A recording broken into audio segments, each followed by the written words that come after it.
Assalamualaikum warahmatullahi wabarakatuh. Bismillahirrahmanirrahim. Alhamdulillahirabbil alamin. Wassalatu wassalamu ala asyrofil mursalin sayyidina Maulana Muhammadin wa ala alihi washabihi ajmain. Amma ba'du. Derenge kula takzim teng para sing rawuh. Dongaaken Sayyid Muhammad Ikhlas, muridé mau cerita sangu mbek Rabi. Wis dongakno Sayyid Muhammad legowo di murid sing cerita Rabi mbek sangu mbek nyindir Gus Raub. Ingkang kula hormati niki wonten Gus Raub, wonten Habib Husain, Habib Syafi Abud, wonten Habib Soleh Al-Kaf dan ingkang kula hormati. Kula berpikir begini ya. Kula ikrar wis, kula tak sering bahasa Indonesia mawon. Kula ikrar yang diceritakan para saksi tadi, murid-murid beliau adalah benar. Sebab itu kula ikut bersaksi yang membela jenengan sehingga menangi Sayyid Muhammad, ya ora wajah ganteng kok Sayyid Muhammad. Tapi banggalah nanti mau jenengan mlebu swarga dimodifikasi, pun ganteng kowe. Oke, wonten cerita ngeten Habib Husain, wonten orang tanya, "Gus, kenapa Nabi itu kok ganteng, wali kok ganteng?" Sing jawab ya lucu. Kok Nabi mesti mlebu swarga, dadi ngrubahi ra akeh-akeh. Dadi mulane sing rapati ganteng kudu ngibadahe sing tenanan karena mlebokno swarga wong ra ganteng butuh ekstra salon ning malaikat. Niku begini Pak Hasan, ini tonggo kula sering ngaji teng Bojonegoro, terus piyambake nggih sakjane ra di rival kalian kula. Begini Pak Hasan, tadi kata Mas Lutfi itu pengganti dari nama sinten Hisam nih. Sihab. Itu begini ya. Ada cerita dan ini semua yang tidak menangi Sayyid Muhammad kedah senang. Karena hadhil millah atau hadat din ini milik yang menyaksikan Rasulullah SAW, juga yang tidak menyaksikan. Ini pokoke kula bela mayoritas. Secara pemilu mesti menang kula karena ini mayoritas. Rasulullah itu begitu mencintai dan begitu rindu sama ikhwani. Mereka kata sahabat, "Saya ini ikhwanu kayak Rasulullah." Enggak, antum ashabi, kamu itu sahabat saya. Ikhwani adalah man amanabi walam yaroni. Mereka iman sama saya padahal tidak ngerti. Itu hebat luar biasa. Wong tidak ngerti kok iman. Wong ora tau disangoni Sayyid Muhammad kok seneng. Loh, itu hebat. Lah nek sing biasa disangoni untuk bojo kan seneng wajar. Nggih setuju nggih? Mboten iki kan argumentasi ilmiah. Saya ini ini begini Gus Rob, saya ini diantara muridnya Mbah Mun yang kompetitor ilmiahnya baik, termasuk kategori A. Kategori A. Masalah ilmiah, nah, masalah ubudiyah kalau biasa. Tapi biasa saya itu berkah. Nabi itu nggak pernah negur orang yang ibadahnya biasa-biasa saja. Yang ditegur adalah yang ibadahnya berlebihan, yaitu Abdullah bin Amr bin As. Ngerti sampai? Yang ditegur sama yang nggak ditegur itu baik mana? Yang nggak ditegur. Nabi itu tidak pernah negur orang yang ngimami pakai kulhu, tapi pakai Baqarah ditegur. Soalnya kalau lagi partai kaum gue apaan? Ini suara saksi lebih nanti, tapi ini hak. Sehingga dalam banyak cerita dan ini disepakati banyak ulama. Uwais Al-Qarni itu lam yaltaqi Rasulullah sallallahu alaihi wasallam wa lam yarahu. Hampir semua riwayat bilang Uwais Al-Qarni itu tidak melihat Rasulullah. Beliau itu sering nangis karena tetangga-tetangganya sudah sowan Rasulullah dan tentu mereka menjadi sahabat karena sudah sowan Rasulullah. Tapi Uwais Al-Qarni dia ibu mokonge ra karuan. Ditinggal ora gelem, mokong cerewet muamuan. Njuk nglayani Uwais Al-Qarni. Uwais Al-Qarni itu lebih berpegangan konstitusi bahwa birrul walidain terutama ibu itu amru Rasulillah. Ummuka. Tapi apa yang terjadi? Uwais Al-Qarni yang tidak pernah sowan Rasulullah digelari khairul qurun Uwais Al-Qarni karena taat ning gone mandate Rasulullah nggih niku khidmah kalian enten ibuke. Padahal boten di zamannya beliau sebetulnya menangi zaman Rasulullah, enggak sowan. Maksud kula Pak Hasan, jadi sing ora roh-roh ya aja terus sampean ngrasa luwih tinggi. Nggih biasa mawon, kabeh iku sementing ikhlas ridane Allah Subhanahu wa taala. Nah, iki terus Mboten iki masalah konstitusi, soal masalah al-kutub, al-mu'allafah.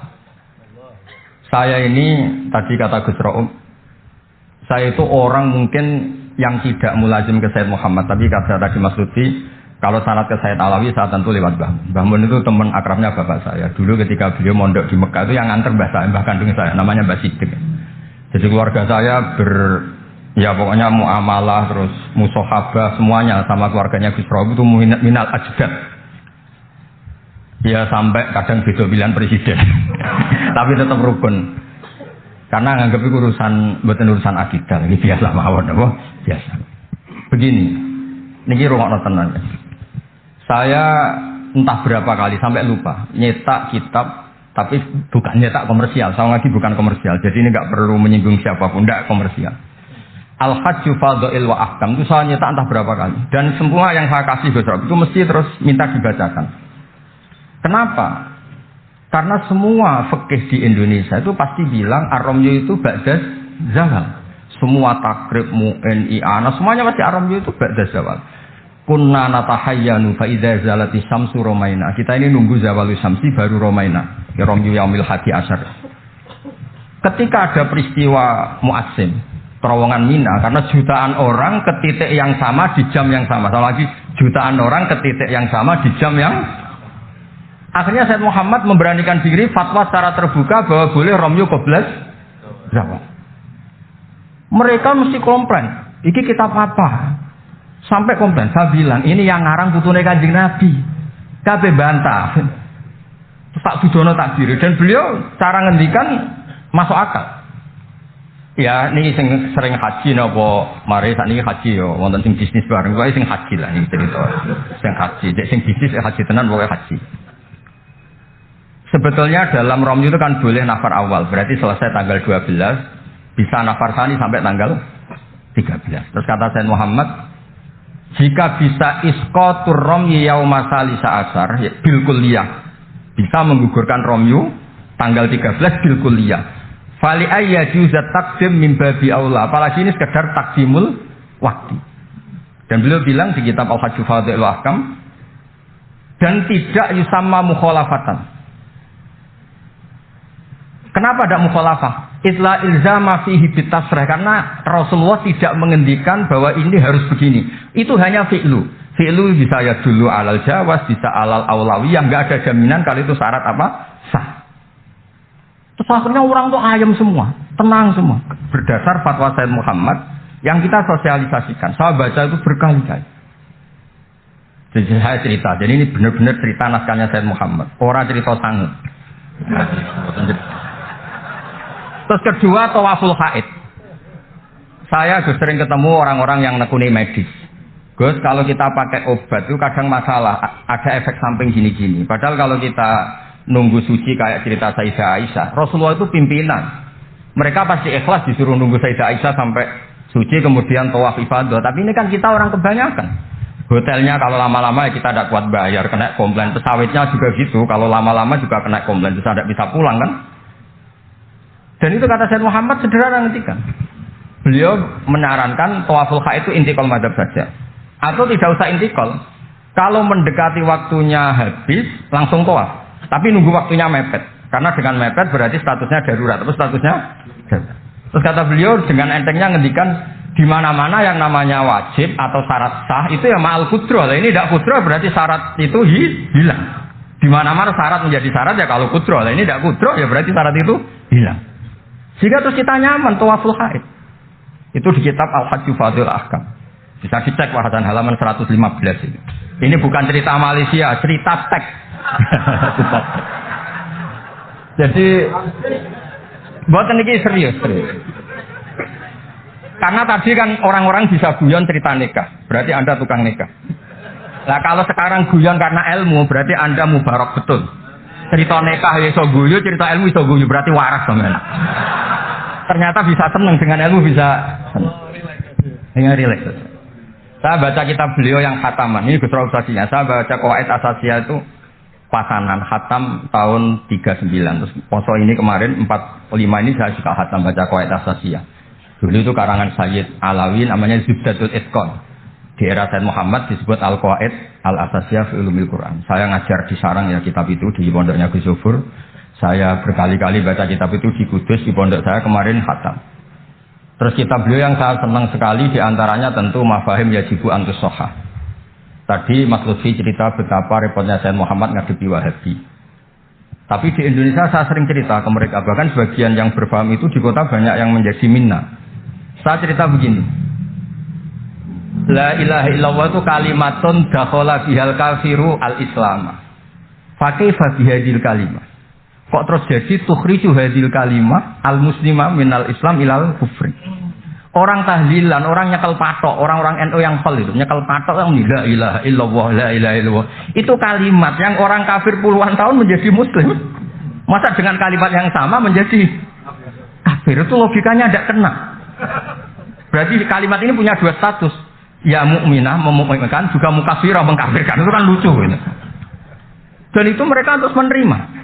Kayaknya benar Gus Pak. Masa kalimat yang 70 orang misalnya kafir dalam waktu 70 tahun itu karena melafatkan satu kalimat itu saja, la ilaha illallah Muhammadur Rasulullah, langsung menjadi apa? Menjadi muslim atau mukmin. Masa dengan kalimat yang sama hanya karena sambil megang patok terus menjadi apa? Kalimat itu kalimat syahadatut tauhid. Makanya saya mohon para muhibbinnya Sayyid Muhammad itu harus baca kitabnya. Saya ini bukan niat sombong. Saya baca kitab beliau yang saya takriri sampai khatam itu ya Al-Hajju Fadilah. Saya sudah lapar berapa kali saya khatam. Terutama di bab Tawaful Haid sama Amram Qabla Zawal. Terus Mafahim Yajibu Antus Sohah, Qawaid Asasiyah, Mafhumut Tatawwur wa Tajdid. Terus yang kitab-kitab paling modern terakhir karangan beliau itu Sirah Nabawiyah, sarahnya Alfiyatus Sirahnya Zain Al-Iraqi. Terakhir Mu'alafatus Sayyid Muhammad. Dan saya yang sering juga sinau itu Manhajus Salaf fi Fahmin Nusus. Itu juga termasuk kitab yang sering saya pelajari. Sehingga belajar betul Mas Hasan, bukan main-main, belajar betul ya. Maksudnya kalau tidak bisa tak cari di kamus. Kalau nggak bisa semua, bukan niat sombong. Pakai sarana saya ini kan, bapak saya itu hafal Quran, buyut-buyut saya ini mungkin termasuk orang yang nekuni Quran. Jadi saya kalau nggak paham, ya Allah, besok ibutan pantas. Tiang buta Quran ini jenengan terus mau ora paham, kita ora pantas gitu. Nah, ya akhirnya paham gitu. Nah, dari sekian cerita yang difahami nufus, ndak ini supaya sampean clear ya. Saya mohon semohon-mohonnya. Jika jenengan pilihannya berpakaian seperti ini oke. Yang berpakaian ala Rasulullah atau ala Arab terserahlah istilahnya, nggih monggo. Tapi yang berpakaian ala Jawa gini saya masih ingat takbir itu di halaman 423 di Manhajus Salaf fi Fahmin Nusus. Itu beliau ngendikan gini. Wa kanat sunnatu Rasulillah sallallahu alaihi wasallam annahu yat'amu ma yajiduhu fi ardi wa yalbasu ma yajidu wa yarkab ma yajidu mimma abahahu wa famanis ta'mala ma yajiduhu fi ardi fahuwa al-muttabi' li sunnah kama annahu hajjal baita min madinati faman hajjal baita min madinati nafsi fahuwa al-muttabi' li sunnah wa ilam takun hadil madinah tilka. Saban cek itu insyaallah lafadznya itu persis. Bukan karena saya pintar atau cerdas, memang saya tekuni. Aku raiso seneng terus masang foto tok itu tidak bisa, saya tidak jenis seperti itu. Terus seneng ngenang si sangon itu, ora iso, saya itu sebenarnya ya bisa. Tidak bisa, saya tidak jenis itu. Saya itu ya sering dikasih uang Mbah Mun, Gus Rauf saksinya, tapi ya saya ngenang beliau itu ya kitabnya tak pelajari al-ulama tak baca di depan santri saya khatam. Saking senengnya saya Mbah Mun ke Sayyid Muhammad sama beliau punya karangan Maslakut Tanassuk fil ittisalat di Sayyid Muhammad, Maslakut Tanassuk al-Makki fil ittisalat di Sayyid Muhammad al-Maliki. Saya baca khatam. Saya sampai lupa entah berapa kitabnya Sayyid Muhammad, saya baca khatam dan ada takrirannya. Takriran ini penting karena argumentasinya ilmiah. Misalnya begini. Kalau orang ke kuburan kemudian agak diluk, dianggap suratus sajidin li makhlukin. Suratus sajidin li makhlukin. Maka kata Sayyid Muhammad kadang jawab ya lucu. Berarti orang yang koinnya jatuh, koin duit receh. Kalau saya kan mungkin sudah kaya uang receh, koin jatuh tidak tak ambil. Kalau sampean itu kan masih diambil. Itu kan mesti fisurati sajid atau fisurati roket. Nah kalau itu dianggap murtad, semua orang yang ngambil HP-nya jatuh, itu semuanya Murtad karena ada suratul sujud li makhluk, kenapa ini makhluknya koin. Nah ini bukan gitu. Ini data ya. Maksudnya tak baca di sini karena memang saya profesional. Tapi jangan undang saya, yang berundang saya Gus Rauf itu pun sekali ini perjanjian. Saya ini punya buyut-buyut Habib Husain Ba'bud. Buyut-buyut saya itu tukang uzlah. Jadi saya termasuk kiai yang nggak suka diundang. Paling saya hanya ke Pasuruan karena Kiai Hamid Pasuruan itu sepupunya mbak saya. Ke Gus Rauf karena putranya guru saya. Pernah diundang Gus Kafabi karena agak-agak dipaksa. Mbah Mun itu ngaji di Bakarim, berarti jenengan cucu murid. Waduh. Kok pakai ancaman ini? Wah ya sudahlah, saya nurut. Saya nurut, tapi saya bilang begini, saya ini punya pondok Quran, sering deres Quran. Tadi kata Gus Rauf sering deres Quran, sering nyemak Quran. Ya monggo kalau berani menanggung hisab itu. Akhirnya terus sekali aja. Karena resiko juga kan mengganggu orang yang deres itu. Buatan ini buatan ancaman, buatan cerita mawon, buatan saya biasa. Nah ini saya baca beberapa teks yang supaya jenengan ngerti. Ketika saya Muhammad mencintai Imam Malik itu beliau sampai punya karangan Imam Mudairil Hijrah Malik bin. Saya beri sekian cerita betapa saya Muhammad itu mencintai Imam Malik. Makanya beliau dengan gelar Al-Maliki. Beliau karuan Al-Hasani tapi beliau menyisipkan gelar apa? Al-Maliki. Kenapa? Saya cerita sekian mazayanya Imam Malik. Imam Malik itu tidak berpendapat kalau ba'da sholatil asri masuk masjid itu disunatkan sholat. Karena bagaimanapun itu waktu ba'dal asri. Meskipun ada sebab muqorin yaitu masuk masjid. Tapi beliau ada anak kecil, di sini ada takbirnya, ada anak kecil bilang, ya Syekh kum farka. Kamu ini sudah Syekh, sudah kiai masuk masjid, tidak sholat tahiyatul masjid, kum farka. Beliau tidak debat, langsung sholat. Ketika ditanya, innahu laisa bimadzhabi, itu tidak madzhab engkau ya Malik. Inni khosyitu an akuna minal ladzina idza qila lahumur ka'u la yarka'u. Kayak apa? Maksudnya Mas Hasan, kalau senang Imam Malik, ya ngarang Imam Malik. Kalau senang Sayyid Muhammad, ya baca kitabnya. Selain cerita dinikahkan dan cerita di aturan. Buat ini ganjarannya kata kalau gojlok, mergi jadi jenengan senangnya nang ngomong itu kan ganjaran. Nah sampean takok, lah ono korban iki, kalau tadi ya korban berkali-kali kan. Terus ada lagi cerita tentang Imam Malik itu pernah dimintai orang miskin. Saya minta uangnya. Imam Malik jawab, dohirnya itu tidak Islami. Saya tidak punya uang. Kapan-kapan saja ke saya. Terus kata orang di dekat Imam Malik, lima adalah takulu kama yakulun nas rozaqallah. Kenapa engkau tidak seperti umumnya orang rozaqallah? Tidak jadi. Kata Imam Malik, asyaddu kalimatin ala sa'il. Kalimat terberat bagi sa'il adalah kalimat yang nyimpan roda sa'il. Walau dimna jumlatin, meskipun itu fidinim jumlatin. Terus fa'ana ujillu ismallahi ta'ala an askurahu liman yakrahu sama'ahu walau dimna jumlatin. Saya ini ingin menyelamatkan nama Allah. Peminta itu paling nggak suka kalau ada kata-kata yang arahnya pokoknya nggak ngasih. Saya ulang lagi, peminta itu paling nggak suka kalau ada kata-kata yang arahnya itu tidak ngasih. Karena peminta ini sudah mangkel, saya menyelamatkan tidak nyebut Allah. Nanti Allah jadi korban. Rozaqallah, itu Allah kapan? Nyatanya sampai sekarang tidak ngasih rezeki. Kan Allah bisa jadi korban kan? Maka beliau nggak mau nyebut Allah. Fa'ana ujillu ismallah, saya menghormati nama Allah. Jangan sampai saya sebut di depan orang yang sedang nggak suka. Tadi karena ada jawaban yang yufidu raddah. Kenapa yufidu raddah? Yaitu pokoknya tidak ngasih. Kayak apa orang-orang? Saya ulang lagi, jadi ini saya termasuk, insya Allah termasuk kompetitor terbaik, termasuk. Bukan apa ya, karena menurut saya senang orang itu. Saya baca Ikhya itu lupa. Khatam berapa kali itu saya takriri pakai naskah Gus Rauf punya. Saya naskah maknanya Mbah Zubair saya punya. Ngaji Mbah Mun. Kalau nggak bisa masih pakai kitab Ithaf. Kalau naskahnya beda, saya cari naskah yang lain. Karena saya senang Ikhya. Minhajul Abidin. Pokoknya kitab-kitabnya Imam Ghazali. Saya senang kitabnya Mbah Mun, Mbah Zubair. Semua. Bukan apa-apa. Takut saya senang ternyata saya yukhalifu madzhab. Saya sebagai pembaca maksudnya ya. Korek itu kalau senang ternyata dia yukhalifu madzhab karena ada baca. Contoh gampang begini, saya tuh sering ketemu orang-orang khusyuk yang tidak ngaji. Gus itu gimana orang-orang sholat pakai baju merah? Tak tunjukkan di Bukhari, babus sholat fi saubil ahmar. Ada yang protes lagi, gimana Gus itu kiai kok sholat kencing? Berdiri, babul kauli qaiman inda subadati qaumis di Bukhari. Gus, kok ada hadisnya semua? Yang masalah itu tak kamu kata saya gitu. Loh sampai sholat, sampai kalau sholat kan mikir, ya mikir utang, mikir macam-macam. Itu Imam Bukhari punya bab. Babul ifkar, tafsirnya Imam Bukhari pakai bab itu babul ifkar di sholat, bab mikir di sholat. Itu dalilnya lucu Beb Husain. Kanjeng Nabi itu sholat terus salam ke susu. Ditanya kenapa ke susu? Saya ingat ada dinar di rumah yang belum saya bagi. Berarti ingatnya kan pas sholat. Sampai ya bedanya Nabi ilingnya barang apik sama nuran. Tapi kan podo lah dalam bab.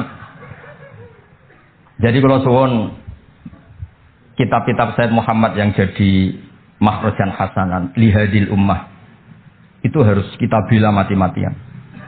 Misalnya begini, Atakoh Somadia, mungkin di Jawa Timur disebut Atakoh Kubro yang baca kulhu beberapa kali, yang katanya bapaknya terus masuk surga itu.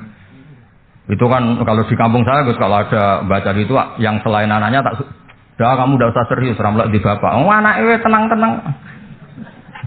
Pernah ada orang ngundang saya, Gus, ngocok Atakoh Kubro, Gus.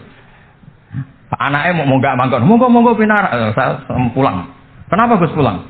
Karena anaknya ramoco, wong liya bukan moco sembrono, sing ana ning hadis awaladin sholihin yatullah ra ono au kiyayin sholihin yatullah langsung Gus jenengan ngawur e dalil aku ora ngawur pancen aku wong alim mesti roh tenan sing ana ning hadis awaladin sholeh ora au kiyayin sholeh jadi anak itu penting malah munggah manggon tok rokokan monggo semenjak itu kalau orang undang sabuk enggak berani kalau enggak khusyuk moco takut saya pulang. Lah misalnya yang undang bagakno nyangoni saya, sugih saya. Kan mboten ngefek no, teror-teror ngoten mboten ngefek. Jadi ini penting meskipun guyon, ilmu itu didudukkan. Sayyid Muhammad ngendikan, hadis-hadis tentang jumlah qul huwallahu ahad semuanya itu dhaif. Saya pernah ngaji itu di Kudus cerita gini, alhamdulillah kok dhaif. Hadis tentang jumlah la ilaha illallah yang banyak, alhamdulillah juga dhaif. Karena kalau itu syarat sahnya harus banyak berarti begini. Mangkola la ilaha illallah mi'ata marrah lagi dakhalal jannah. Berhubung enggak ada jumlah mi'ata marrah, satu pun sudah dakhalal jannah. Qul wahad juga sama di riwayat Bukhari jelas. Ada orang kalau ngimami baca kulhu ditanya, "Kenapa engkau baca kulhu?" Li annaha sifatur rahman, fa ana uhibbu an aqra'a biha. Kata Nabi apa? Jibril datang, "Akhbir ya Muhammad, annallaha yuhibbu bi hubbihi qul huwallahu ahad." Dan semua riwayat katanya bilang hubbuka iyyaha adkhalakal jannah. Dan enggak ada riwayat hubbuka iyyaha wa qira'atuka alfa marra wa alfa marra lagi dakhalal. Kalau ada riwayat itu, innalillahi wa inna ilaihi raji'un. Kita punya masalah besar karena kita enggak kuat baca lama-lama itu enggak kuat. Artinya gini, kita harus menjadikan kitabnya Sayyid Muhammad ketika menvonis hadis-hadis yang jumlahnya besar tadi. La ilaha illallah jumlah. Soal kamu lakukan tetap baik, kita sepakat itu baik. Tapi jangan jadi aturan hukum. Saya ulang lagi, baca banyak tentu tetap baik, tapi jangan menjadi aturan. Kalau jadi aturan hukum berarti gini. Dakhalal kafiru fil Islam in qara'a la ilaha illallah alfa marrah mi'ata marrah. Itu yang mengislamkan di masjid capek itu. Karena nunggu alfa marrah. Jadi saya mohon karena agama ini yuridu wa bikumul yusra, agama ini Allah inginnya itu mudah. Bu istu bil hanifiyatis sama semuanya itu mudah. Tapi jangan tahawun ya. Jadi kalau suwon tadi alhamdulillah sudah diduga saya 20 menit karena memang saya ini tidak bisa pidato. Saya kalau ngaji di rumah ini Gus Rauf pastinya. Saya ngaji biasa 4 jam, 3 jam ya ngaji. Ngaji ada kitabnya saya baca Jalalain, pinggirnya ada Sofi, ada Futuhat Ilahiyah, kadang ada Tobari itu kuat. Kenapa saya kuat 3 jam kalau ngaji? Saya ini pecinta umatnya Rasulullah SAW. Umat itu tidak boleh hanya mendengar kata-kata seorang bahak, enggak boleh. Harus mendengar kaifa qala Tobari, wa kaifa qala Al-Baidawi, wa kaifa qala Shahibus Shawi, wa kaifa qala Imam Nasyafi. Saking hormat saya. Cuma saya nyampaikan pancen rileks guyon, karena itu wasiatnya Bapak. Hak kena ngaji guyon. Nah, iku wong bingung kabeh sing ngaji-ngaji. Jadi, nggih ngoten mawon. Assalamualaikum warahmatullahi wabarakatuh.